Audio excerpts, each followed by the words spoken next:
Welcome to Kanishka IAS. May 22 అనగానే మనకు గుర్తొచ్చేది భారతదేశపు ఆధునిక పితామహుడి జన్మదినం. ఈయన ఎవరో కాదు, రాజా రామ్మోహన్ రాయ్. మనం జనరల్గా ఈయనను ఫాదర్ ఆఫ్ మోడర్న్ ఇండియా అనే పేరుతో పిలుస్తాం. ఈయనను ఎందుకు ఇలా పిలిచామనే దానికి చూస్తే, యాక్చువల్గా మనకు 16-17వ శతాబ్దాల కాలంలో కనుక చూస్తే, అంతకుముందు కూడా భారతదేశం అనేది మూఢనమ్మకాలుతో ముడిపడి ఉన్నది. అనాగరికులుగా జీవించే పరిస్థితి కూడా మనకు ఉండే. విద్య అనేది కూడా చాలామందికి అందేది కాదు.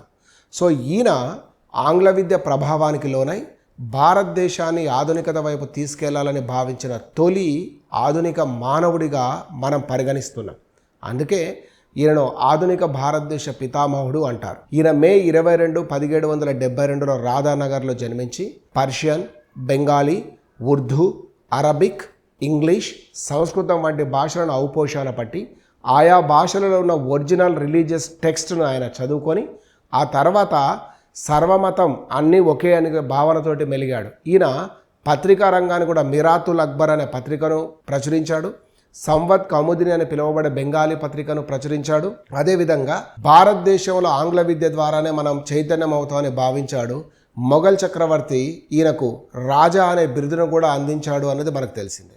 ఇది రామ్మోహన్ రాయ్ గారి జీవిత చరిత్ర.